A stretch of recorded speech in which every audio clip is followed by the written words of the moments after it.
विचार करा, एक शिकारी हल्ला करतोय आणि आई कांगारू काय करते?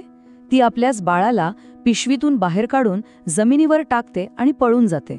ऐकायला खूपच क्रूर वाटतं नाही का? पण थांबा, या धक्कादायक वागण्यामागे एक खूप मोठं आणि आश्चर्यकारक कारण दडलेलं आहे. चला, तेच आज आपण शोधूया. हाच तो प्रश्न आहे जो आपल्या सगळ्यांना पडतो.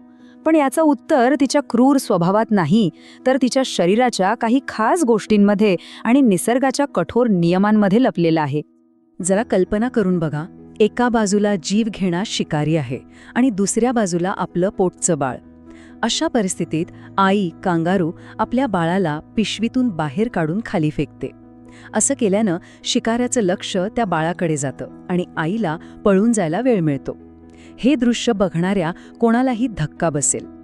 बरं, तर हे सगळं का घडतं हे समजून घेण्यासाठी आपल्याला आधी कांगारूच्या आयुष्यातली काही गुपितं जाणून घ्यावी लागतील. तिचं हे वागणं तिच्या एका अनोख्या जैविक क्षमतेशी जोडलेलं आहे. चला, तर मग या प्रकरणाचा तपास सुरू करूया. पहिला आणि सगळ्यात महत्त्वाचा सुगावा आपल्याला कांगारूच्या प्रजननाच्या एका अविश्वसनीय पद्धतीमध्ये सापडतो.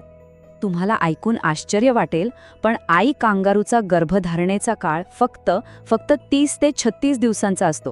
म्हणजे जवळपास 1 महिन्याच्या आत ती बाळाला जन्म देते.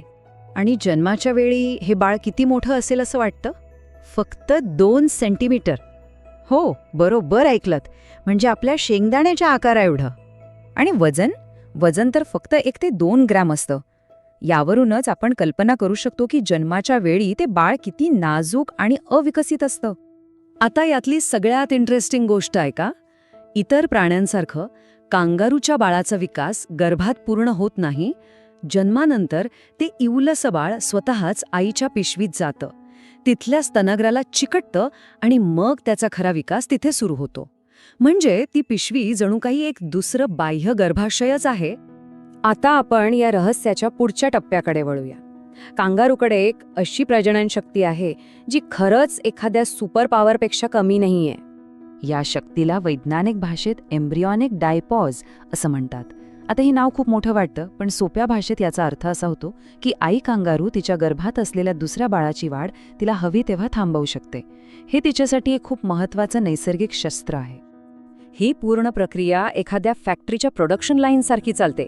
बघा, एक बाळ तिच्या पिशवीत वाढत असतं, त्याचवेळी तिच्या गर्भात दुसरा भ्रूण तयार असतो, पण त्याची वाढ पॉज केलेली असते.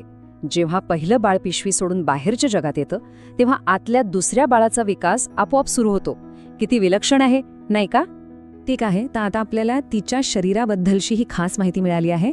चला तर मग याच माहितीच्या आधारावर आपल्या मूळ प्रश्नाकडे परत येऊया. शिकारी समोर असताना आई कांगारू तो निर्णय का घेते? खरी अडचण इथे सुरू होते. पिशवीत बाळ असल्यामुळे आई कांगारू पूर्वी इतक्या वेगाने पळू शकत नाही.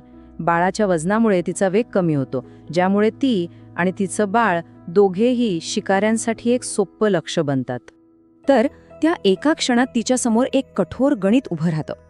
जर तिने बाळाला सोबत ठेवून पाळायचा प्रयत्न केला तर तिचा वेग कमी होईल आणि दोघेही मारले जाण्याची शक्यता जास्त आहे. पण जर तिने बाळाला खाली टाकलं तर ती स्वतः वेगाने पळून वाचू शकते. आणि ती वाचली तर तिच्या गर्भात पॉज झालेला तो भ्रूणही वाचतो. म्हणजे एका जीवाचा धोका पत्करून ती 2 जीव वाचवण्याची संधी निर्माण करते. पण मनात प्रश्न येतोच की त्या खाली फेकलेल्या बाळाचं पुढे काय होतं? त्याची गोष्ट नेहमीच दुःखद असते का? नाही, नेहमीच नाही. बाळाचं नशीब अनेक गोष्टींवर अवलंबून असतं.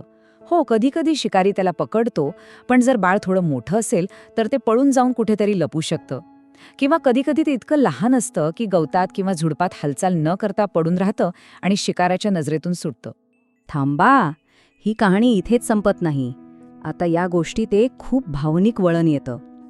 शिकारी निघून गेल्यानंतर ती आई काय करते हे जाणून घेणं खूप महत्त्वाचं आहे.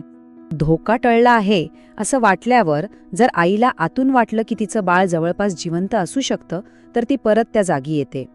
ती गवत आणि झुडपं हुंगत आपल्या बाळाचा शोध घेते. हे दृश्य आपल्याला सांगतं की तिने बाळाला कायमचं सोडून दिलं नव्हतं. तो फक्त एक तात्पुरता नाईलाजाने उचललेला उपाय होता. आणि जर तिला तिचं बाळ सुखरूप सापडलं तर ती त्याला पुन्हा तितक्याच प्रेमाने आपल्या पिशवीत घेते. पण दुर्दैवाने जर बाळ सापडलं नाही तर मात्र ती मोठ्या दुखाने तिथून पुढे निघून जाते. चला तर मग या सगळ्या माहितीवरून आपण अंतिम निष्कर्षापर्यंत पोहोचूया. हे आता अगदी स्पष्ट आहे की आई कांगारूची ही कृती क्रूरतेची नाही. खरं तर तिचं हे वागणं तिच्या त्या अनोख्या प्रजनन क्षमतेसोबत मिळून तिच्या संपूर्ण प्रजातीला या धोकादायक जगात टिकून राहण्यासाठी मदत करतं. हे निसर्गाचे एक कठोर पण अत्यंत हुशारीचं गणित आहे. तर मग जे आपल्याला वरवर पाहता खूप क्रूर आणि निर्दयी वाटतं तेच निसर्गाच्या जगात जगण्या मरण्याचा प्रश्न सोडवणारं एक अंतिम कृत्य असू शकतं. ही गोष्ट आपल्याला निसर्गाच्या गुंतागुंतीच्या नियमांबद्दल नक्कीच विचार करायला लावते.